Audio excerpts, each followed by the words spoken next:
Kibuloy lumutang na, pero hindi po dito sa loob ng Pozo Negro.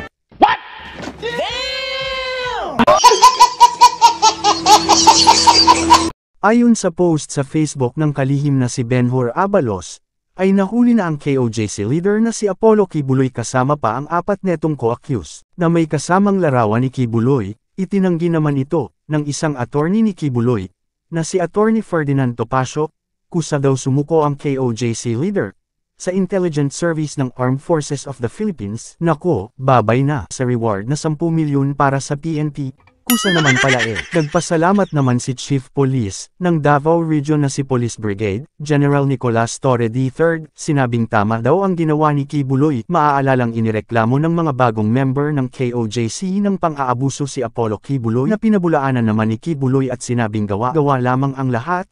Inimbitahan sa Senado ang KOJC leader ngunit hindi ito sumisipot sa mga pagdinig kaya pinapa-aresto si Kibuloy noon pang buwan ng Marso ngunit hindi ito matagpuan ng PNP.